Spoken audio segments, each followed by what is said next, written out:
Both engines died at 28,000 feet over London. 156 people. Total silence. No power. No second chance. The pilots were in trouble. But in row 8, a woman quietly folded her newspaper, stood up, walked to the cockpit, and said, "Ex-RAF pilot. I'll glide us down." Before you watch full story, comment below from which country are you watching. Don't forget to subscribe for more amazing stories. It was a Friday. August 7, 2020. The time was 7:23 p.m. The evening had that particular quality that only late British summer produces, the kind where the light stays golden and soft well past 7, where the Thames catches it and throws it back in long, glittering ribbons, where 5 million people across London are finishing work, opening wine, calling friends, completely certain that nothing interesting is going to happen to them tonight. Friday evenings in England carry a specific promise. The week is done. The weekend is beginning. Everything is ordinary and safe and predictable. 36,000 feet above all of that ordinary Friday evening, British Airways Flight 2847 was 40 minutes into its journey from Heathrow to Edinburgh, carrying 156 passengers and 5 crew members on what was supposed to be the most routine kind of flight in commercial aviation, a domestic hop, barely long enough to finish a gin and tonic before the descent announcement came. The Airbus A320-200 was doing everything it was designed to do. The autopilot was engaged. The sky was clear. The engines were burning fuel at their normal, steady, reassuring rate. And then they stopped. Both of them. Simultaneously. In the space of a single breath, the profound mechanical roar that passengers never consciously notice until it disappears was simply gone. Not reduced. Not sputtering. Gone. Replaced by something that had no business existing at 28,000 feet, an absolute, impossible silence broken only by the thin whistle of wind moving across aluminum, and the sound of 156 people realizing at exactly the same moment that something was very, very wrong. In the cockpit, Captain Michael Davies transmitted 4 words to air traffic controllers at London Control that those controllers had trained for, drilled for, prepared for, and genuinely hoped they would never hear in a real emergency: total engine failure. Both. In seat 8C, middle row, economy class, right side of the aircraft, a woman who had spent the past 40 minutes working through the Guardian's Friday cryptic crossword set down her pencil with the measured, unhurried precision of someone who had just arrived at the answer to a particularly satisfying clue, and began to think. Row 8 had the quiet anonymity of mid-cabin economy. The kind of row where nothing ever happens and nobody ever remembers sitting. In 8A, the window seat, a young woman named Sophie, 24 years old, a marketing executive from Islington, had been asleep since before takeoff, head tilted against the bulkhead, AirPods in, entirely unconscious. She'd worked 60 hours that week and had been planning this sleep since Monday. In 8B, the aisle seat, a man named Graham, 62, an accountant from Kensington, was working on his laptop with the particular grim determination of a man with a Friday deadline that did not care that he was on an aircraft. His spreadsheet was open. His coffee was cooling. He hadn't looked up since they left Heathrow. In 8C, the middle seat, the worst seat on any aircraft, the seat that sensible people avoid and desperate people accept, sat a woman reading a newspaper. She was exactly the kind of person that modern British public life has perfected ignoring. Late 50s. Perhaps 58, perhaps 59. About 5 feet 8 inches tall, lean in a way that suggests a lifetime of physical discipline rather than the self-conscious variety. White British, with short grey hair cut in a practical style that required precisely zero maintenance and communicated zero interest in requiring any. Her face was weathered in the way that comes from decades of outdoor work, with deep laughter lines around pale blue eyes. No makeup. No jewelry except a plain, functional watch on her left wrist. The kind of watch that tells the time and nothing else. She was wearing dark jeans, a cream-colored blouse, and a navy cardigan. Sensible flat shoes. She looked like precisely what she appeared to be, a British woman of a certain age, traveling alone on a domestic flight, completely unremarkable in every visible way. Her carry-on was in the overhead bin. Under the seat in front of her was a small handbag containing reading glasses, a Hilary Mantel novel, and a packet of polo mints. She had boarded in the middle of Zone 3, walked down the aisle without fuss or acknowledgement, sat down, pulled out her newspaper, and become invisible within approximately 90 seconds of boarding. Graham had not glanced at her once. Sophie hadn't been awake to glance at anyone. The cabin crew had brought her Earl Grey tea during the beverage service, placed it in front of her with the same professional smile they gave every passenger, and moved on. Just another passenger. Another face. Another nobody. Her ticket read, C. Shaw. Retired. Chipping Norton. Every word of that was accurate. Her name was Catherine Shaw. She was retired, as of March 2018. She did live in Chipping Norton, Oxfordshire, in the Cotswolds, in a stone cottage with a garden that she had spent 2 years slowly making beautiful. All completely true. But those facts described Catherine Shaw the way calling a Spitfire, a small aircraft, describes a Spitfire. Accurate in the narrowest technical sense. Offensively, almost dishonestly incomplete. Because Catherine Shaw had another name. A name she hadn't used professionally in 2 years. A name that still had weight in RAF circles, that still came up in flight training debriefs at RAF Cranwell, that still appeared in certain classified operational reports as a benchmark standard against which other performances were quietly measured. Her full name, her service name, was Wing Commander Catherine Vixen Shaw, MBE. Royal Air Force. Retired March 2018. She had flown Tornado GR-4 strike aircraft for 30 years. She had joined the RAF in 1988, one of the first women to enter fast jet training after the restriction was lifted in 1989. She had completed flight training at RAF Cranwell, fast jet conversion at RAF Valley, and received her Tornado qualification in 1992. For 3 decades after that, she had flown one of the RAF's primary strike and ground attack aircraft through every major British military operation from the First Gulf War through Libya. She had logged 5,847 flight hours. She had flown 412 combat missions. She had earned her call sign, Vixen, in 1998. The circumstances of that naming were well known throughout the RAF. During a low-level reconnaissance mission over Kosovo, her Tornado had been struck by ground fire. One engine failed. Hydraulics degraded severely. Most pilots in that situation would have turned immediately for the nearest friendly airfield and thanked whatever they believed in for still being alive. Catherine had completed the mission. She had flown the damaged, hydraulics-degraded aircraft for 43 minutes on one engine, gathered the intelligence the mission required, returned to base, and landed on a wet crosswind runway in conditions that had already caused the cancellation of other flights that evening. The landing had been, by all technical accounts, perfect. Her squadron commander had written in his debrief, "She flew that crippled Tornado like a vixen protecting her den.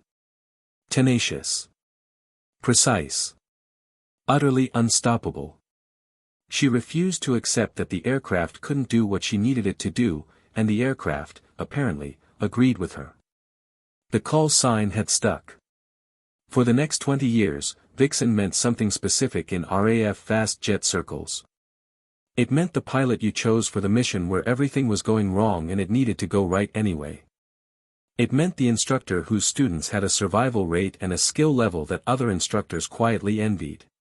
It meant the officer who, during the worst moments of the worst missions, became quieter and more precise, not louder and more panicked.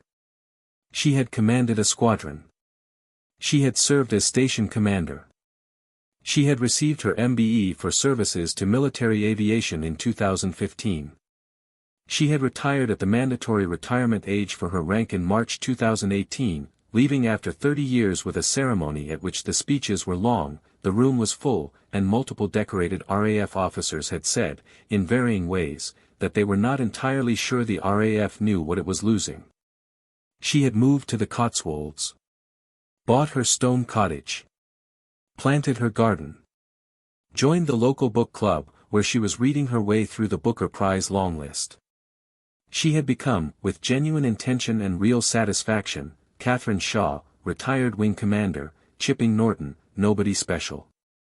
For 2 years she had lived quietly. Peacefully. Invisibly. She had not touched a stick in 24 months.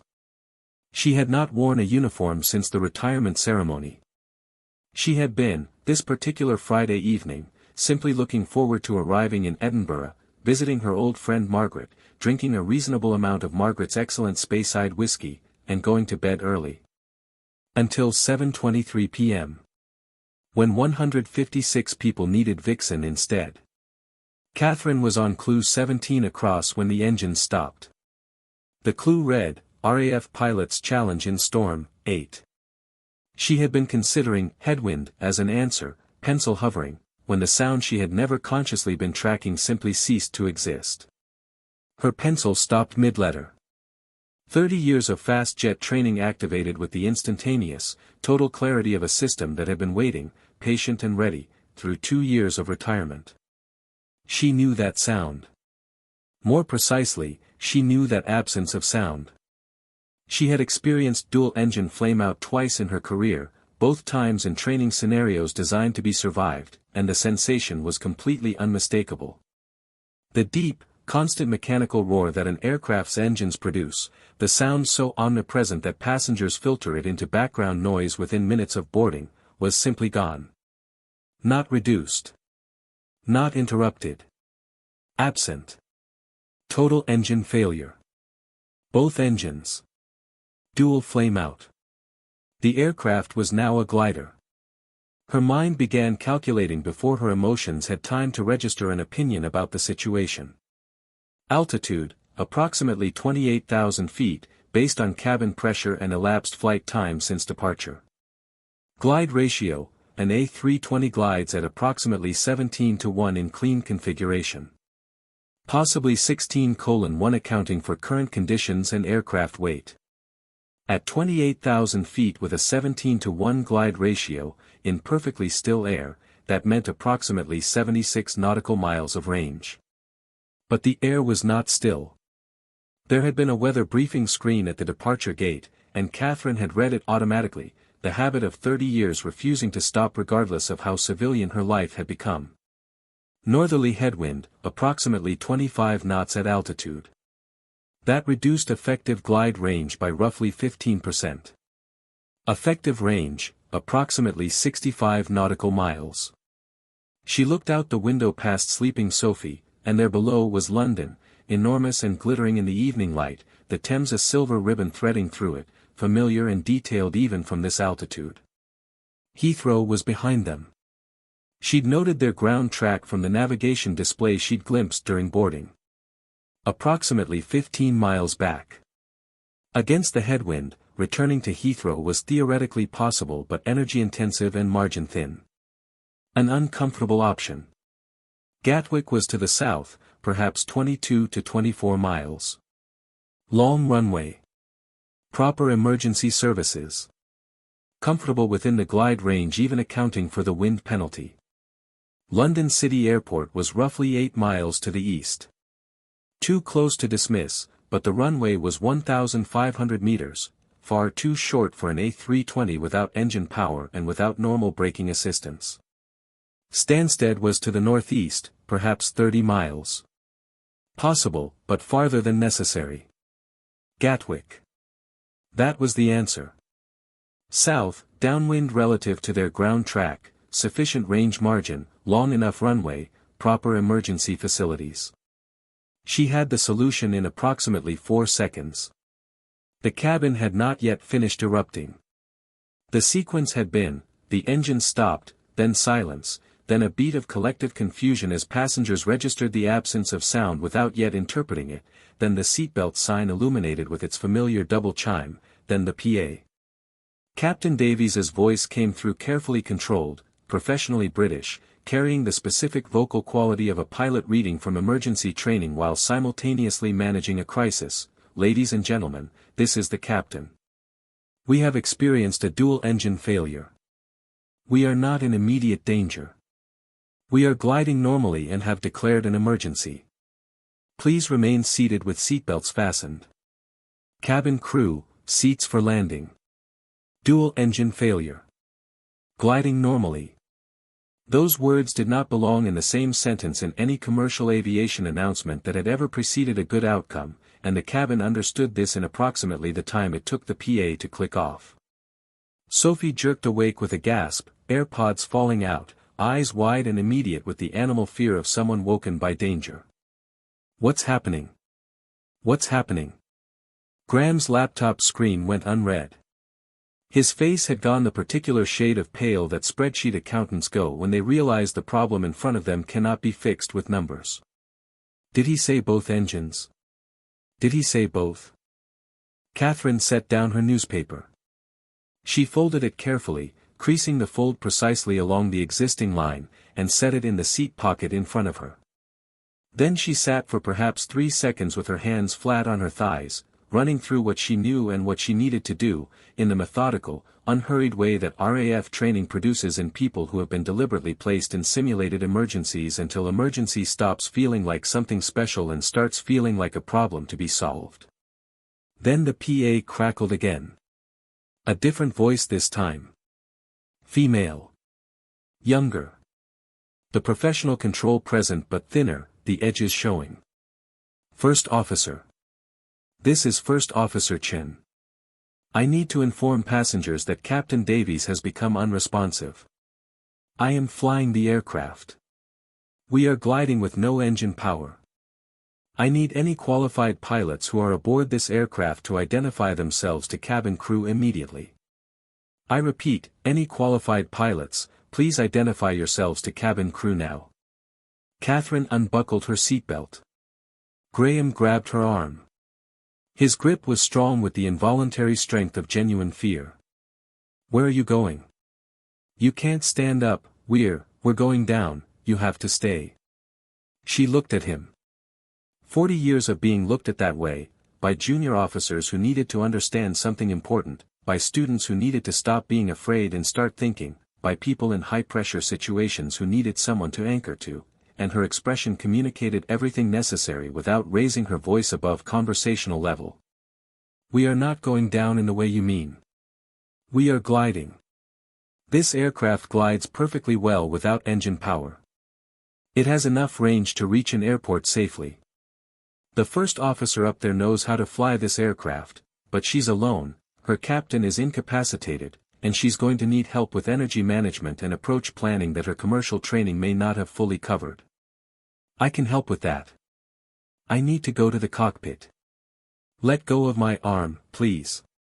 Graham let go. Catherine stood, stepped past him into the aisle, and began walking forward. Her footsteps were steady. Deliberate. Not hurried, but not slow.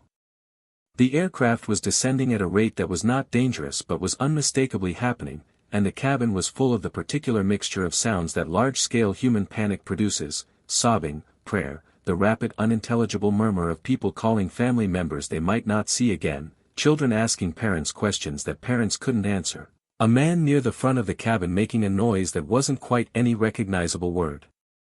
Catherine moved through all of it with the straight-line purposefulness of someone walking through turbulence they have decided doesn't apply to them. Near the front galley, a flight attendant, James, according to his name badge, early 30s, doing his job admirably under circumstances that his training had covered but that no training fully prepares you for, was managing the front of the cabin with a controlled urgency that Catherine recognized and respected. He saw her approaching. "Ma'am, you need to return to your seat and I need access to the cockpit. Your first officer asked for qualified pilots. I'm a qualified pilot." James looked at her. He was looking for the thing people look for in that moment, the sign, the credential, the evidence. What he found instead was something harder to define and more reliable, the absolute, uncomplicated certainty of someone who knows exactly what they are and doesn't require anyone else's confirmation of it. "I'm Ex-RAF. Wing Commander, retired. I flew tornado fast jets for 30 years and I've glided damaged aircraft before. Your first officer is alone with a dead captain, flying an unpowered Airbus over London, and she's about to have to make a series of energy management decisions that will determine whether this aircraft reaches a runway. I can help her with those decisions. Open the cockpit door. James made one of the better decisions of his professional life in the next 2 seconds. He reached for the door. The cockpit was the controlled chaos of a maximum emergency in progress. Captain Davies was slumped in the left seat, head forward, breathing but unconscious. The cause was unclear, possibly a stress-induced cardiac event, possibly hypoxia from the rapid decompression that often accompanies high-altitude engine failure, possibly something else entirely. He was alive. He was not flying anything. First Officer Sarah Chen was in the right seat. 32 years old, 3,400 hours on type, every hour of which had been commercial airline flying of the utterly normal variety that commercial airline flying usually is. She was keeping the aircraft in the air. Her hands on the controls were precise and her instruments were being scanned in the correct sequence and the aircraft's glide profile was being maintained at an acceptable rate. She was doing everything her training told her to do. She was also terrified. Terrifyingly alone. Making decisions at the outer edge of her experience with no margin for error and no second opinion available, and the weight of 156 lives arranged behind her in rows of 3 was a weight that her hands and her training could carry but that her mind was beginning to find crushing. Every warning light that could be illuminated was illuminated. The master caution audio had been silenced, she'd done that correctly, another small evidence that her training was holding, but the visual cacophony of a fully failed A320 was extraordinary. The ram air turbine had deployed, generating emergency electrical power from the airflow, its small drag penalty already factored into Catherine's calculations. Chen looked back when the cockpit door opened. Saw a woman in a cardigan. "Who are you? You cannot be in here." Wing Commander Catherine Shaw, RAF retired. Call sign Vixen. 30 years on Tornado GR4. I've performed unpowered landings on battle-damaged aircraft with degraded systems. I can help you get this aircraft to a runway safely. Tell me your current glide status. You're a passenger. You're a... Sarah. The name was calm and direct and it cut through the spiral. Look at me. I know this is not procedure. I know this is not normal. But you asked for qualified pilots and I'm the most qualified person available. You are doing well. You are keeping this aircraft in the air and that is exactly right. But you need help with the approach planning and energy management, and I can give you that help. What is your current airspeed? A beat. The aircraft descended in silence. 210 knots. That's slightly fast. You're burning altitude for speed you don't need. The A320's best glide speed for your approximate weight is around 220 knots, you want to be precise at that number to maximize your range. If you're below it, reduce your descent angle slightly. The priority right now is squeezing every mile of range out of this glide. Chen made the adjustment. It was small.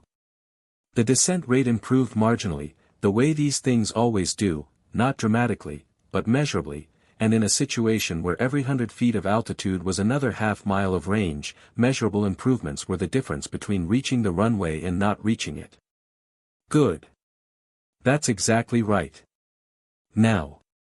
Gatwick is 22 miles to the south. We are at approximately 26,000 feet. Our glide ratio gives us more than enough range to reach Gatwick with energy to manage. I need you to turn to heading 180 and I need you to let me talk to London Control. Gatwick is 22 miles, we don't have enough. We have 76 miles of range in still air. Wind penalty reduces that to approximately 65 nautical miles. Gatwick is 22 miles. We will arrive at Gatwick with 40 miles of range to spare. We are going to make it with enough energy to fly a proper approach. Turn to 180. Chen turned. The aircraft banked smoothly, elegantly, doing exactly what it was designed to do. Without engine power, the A320 was a remarkably clean glider. Its designers had not intended it to be, but physics doesn't consult intention. Catherine reached for the radio. London Control, this is British Airways 2847. We have dual engine failure, one pilot incapacitated, passenger assisting, former RAF wing commander, qualified on fast jets, experience with unpowered landings. We are declaring emergency and request priority routing and immediate approach clearance to Gatwick Airport. We are currently gliding from 26,000 feet, heading 180. Estimating Gatwick in approximately 11 minutes. The response from London Control was immediate. ATC controllers train for mass casualty scenarios and practice responses to engine failure emergencies in simulation regularly. They do not practice for scenarios exactly like this one, because scenarios exactly like this one don't happen often enough to be standard training. But the professionalism in the controller's voice was complete. British Airways 2847, London Control. Emergency acknowledged. We are clearing all traffic within 50 miles. Scrambling RAF assets from Koningsby. Gatwick emergency services are being positioned now. Confirm dual engine failure, confirm unpowered glide, and confirm, did you say a passenger is assisting? Confirmed on all counts. Wing Commander Catherine Shaw, RAF retired. Call sign Vixen. We are unpowered and gliding to Gatwick. A pause. Brief, but present. Vixen. Wing Commander Shaw from 617 Squadron. The same. Ma'am. Something in the controller's voice had shifted, still completely professional, still completely controlled, but with a different quality underneath. We have your service record on file. RAF assets will be with you in approximately 2 minutes. Gatwick is yours. All frequencies are being cleared. The Typhoons arrived in 90 seconds. 3 of them. Typhoon FGR-4 fighters from RAF Koningsby, the same base that had been home to 617 Squadron, the Dambusters, through multiple generations of British military aviation.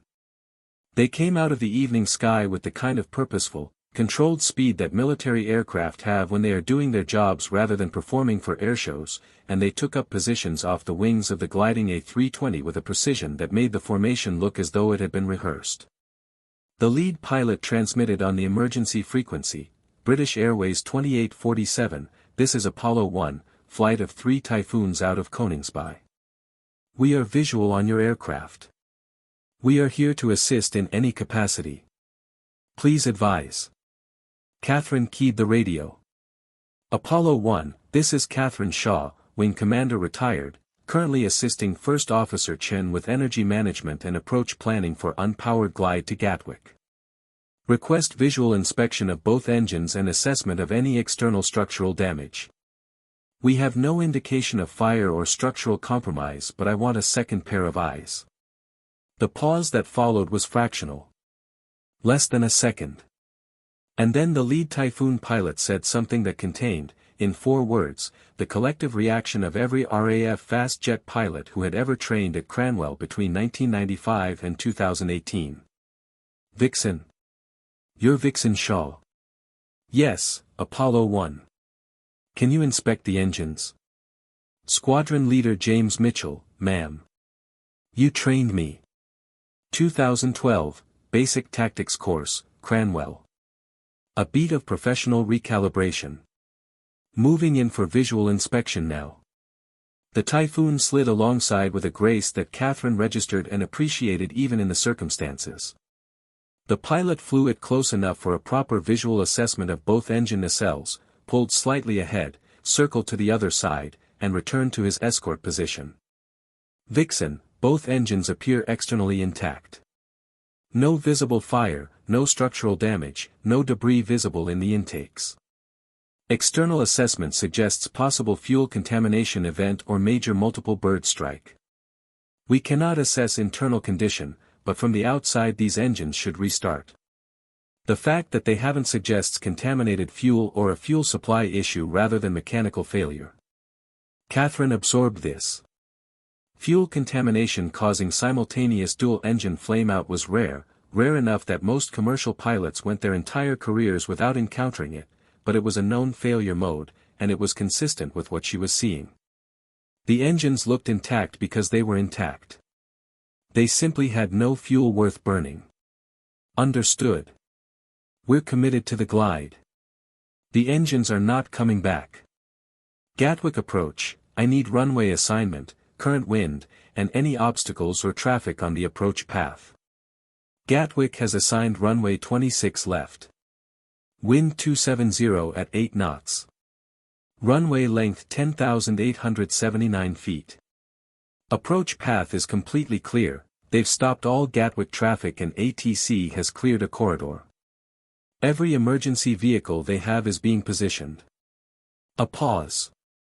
Vixen, I want you to know, your energy management over the last 3 minutes has been textbook. Every RAF pilot at Koningsby knows the Kandahar landing. It's an honor to be on frequency with you. Catherine did not respond to this immediately. She was watching the altimeter. Watching the airspeed. Watching the navigation display with its countdown to Gatwick.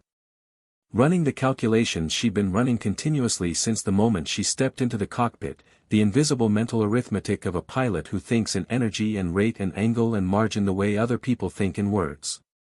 Squadron Leader Mitchell, what I did at Kandahar in 2009 was keep a damaged aircraft in the air until it could be put on the ground. That is exactly what we are doing right now. The aircraft is different. The principles are identical. She glanced at Chen, who was flying beautifully, scared but precise, doing everything she was being asked to do and doing it well. Right now, my biggest concern is making sure First Officer Chen gets the credit she deserves for keeping this aircraft stable for the last 7 minutes. She has been exceptional. Chen did not take her eyes off her instruments, but something in her posture changed slightly. The particular shift of someone who has been told, by the right person at the right moment, that they are doing enough. Let's get this aircraft on the ground, Catherine said. Apollo 1, I'd like you on my left wing through the final approach. Talk me through any energy calls you can make from the outside. 2 other Typhoons, please split and cover our right wing and our 6. And get someone to clear all civilian airspace below 3,000 feet between here and Gatwick immediately. Copy all. Executing. The next 9 minutes were, in the technical language of aviation, a masterclass.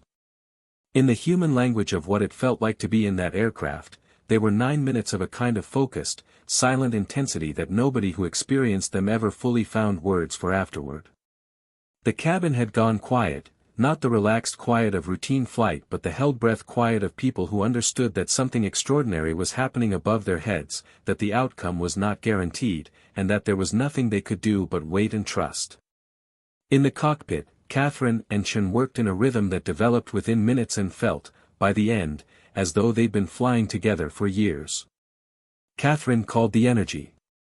Chen flew the aircraft. They talked through every decision before making it, calmly and without urgency, the way professionals talk when there is enough time to be deliberate and the stakes are too high to be rushed. At 15,000 feet, approaching the top of the descent, you're slightly high on the energy slope. We can afford this, we have margin to Gatwick, but let's bleed some off now rather than managing it on final. Extend the speed brakes briefly. Controlled. Good. That's right. At 8,000 feet, beginning to see Gatwick in the distance through the windscreen, the runway lights becoming visible in the early evening, visual on the runway. You're lined up. The alignment is good.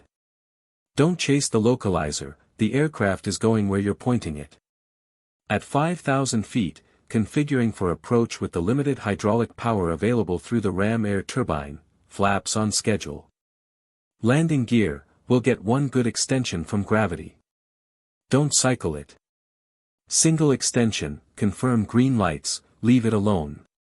At 3,000 feet, on final approach, Gatwick below and ahead, the runway 26L stretched out long and wide and lit in the evening light with the amber and white of every emergency vehicle Gatwick Airport possessed positioned along its edges, airspeed 145. You're slightly above the glide path. Small speed brake extension. 10%. That's it. Don't over-control. Let the aircraft settle. At 1,000 feet, you're on the glide path. Airspeed 140. Runway ahead. Sarah, you're doing this. You're flying a beautiful approach. Trust what you're feeling. At 500 feet, the runway very large and very close and very real, airspeed 135. Begin your flare now. Gentle. Back pressure. Let the aircraft want to land. At 200 feet, the threshold passing below, the runway numbers visible, the lights of the emergency vehicles a blur in peripheral vision, hold the flare. Speed 128. Hold. Don't pull more. Let it settle. At 50 feet, in the ground effect, the aircraft floating slightly as designed, as intended, as physics demanded, now. Gentle back pressure. Let it come down.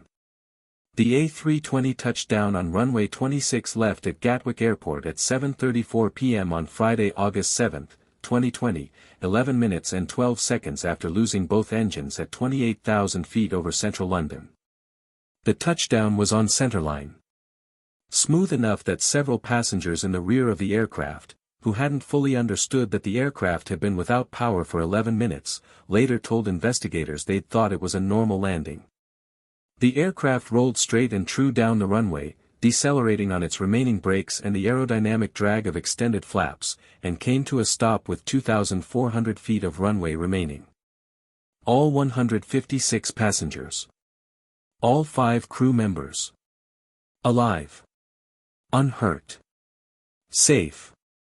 Outside, the 3 Typhoons made a single pass down the runway at 1,000 feet. Low. Deliberate. Together.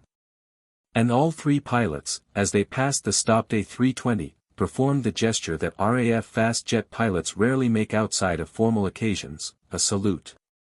Not a military salute to a superior officer, though she was that too. A salute to a pilot who had reminded them, and would remind every class of students at Cranwell for the next decade, what the combination of 30 years of experience, absolute calm under pressure, and genuine care for the lives in her hands could accomplish. To Vixen, who had just reminded everyone what RAF training looked like in the real world. The investigation took 8 months. The Air Accidents Investigation Branch and the Civil Aviation Authority worked jointly, and their findings were detailed, thorough, and ultimately traced the failure to fuel contamination at the source, a systemic failure at the Heathrow fueling operation that had introduced water contamination into the fuel supply for that aircraft specifically, a 1 in 10,000 occurrence that had simply, on a Friday evening in August, occurred. Both engines had flamed out simultaneously for the same reason. Neither had restarted because the contaminated fuel that would have been used for the restart was the same contaminated fuel that had caused the flameouts. The fault, once traced, was identified and corrected across the fueling system within 72 hours. It had never happened before at that scale. It is, as far as the public record shows, the only instance of complete dual-engine failure from fuel contamination in British commercial aviation history. Captain Davies recovered fully. He had experienced a vasovagal syncope episode, a medically benign but temporarily incapacitating response to the acute stress of the emergency, and was back on flight duty 6 months later, after clearance from the RAF Institute of Aviation Medicine, which had been consulted given the unique circumstances. First Officer Sarah Chen received a commendation from British Airways, a personal letter from the CEO, and an invitation to speak at every First Officer training course for the following year about maintaining professional function under maximum stress. She took a week of leave after the incident and returned to flying the following Monday. She became, within a year, a captain. Nobody who had been in that cockpit for the last 9 minutes was surprised. The AAIB's formal report concluded, in the careful, measured language of official aviation investigations, the successful outcome of this incident was directly attributable to the intervention of Wing Commander Catherine Shaw, RET, whose 3 decades of military aviation experience, specific expertise in unpowered aircraft handling, and ability to establish productive cooperation with the operating crew under maximum stress conditions enabled a technically and operationally successful unpowered landing. Her actions represent a standard of airmanship that reflects the highest traditions of British military aviation. The CAA used the incident as the basis for a review of protocols covering unplanned crew assistance in emergency situations. RAF Cranwell incorporated the incident into its leadership and emergency management curriculum the following year. There were calls for awards. Formal recognition. The MBE she already had would need to be upgraded, several newspapers suggested, to something more substantial. Catherine gave one interview. The BBC requested it, and she agreed on the condition that it was brief, that she was referred to by her civilian name, and that Sarah Chen was mentioned first and mentioned prominently. "I'm Catherine Shaw," she said. "I'm retired. I live in Chipping Norton. I garden. I read. I do the Guardian crossword on Friday evenings," which was, in fact, exactly what I was doing when this happened. I was also, for 30 years, Wing Commander Vixen Shaw, RAF.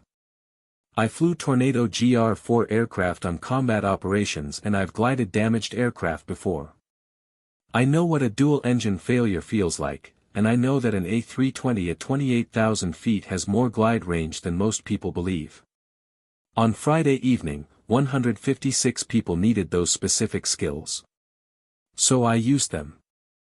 First Officer Sarah Chen kept that aircraft stable and flew it down a runway she'd never intended to land on, under conditions no commercial pilot ever expects to face, and she did it with great skill and great courage. I helped her with the navigation and the energy management. The Typhoon pilots from Koningsby provided escort and support and were superb. It was a team effort. I went home on Saturday. Back to the cottage. Back to the garden. I've nearly finished the Hillary mantle. I still need to finish Clue 17 across. The interviewer asked the question everyone wanted to ask: what did it feel like, after 2 years of retirement, to be back? Catherine considered this for a moment in the way she considered crossword clues, genuinely, without performance, looking for the accurate answer rather than the memorable one.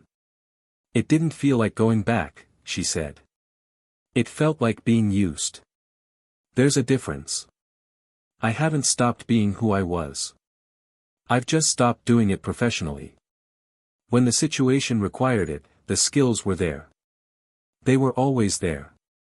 She paused. "Some skills don't expire. They just wait."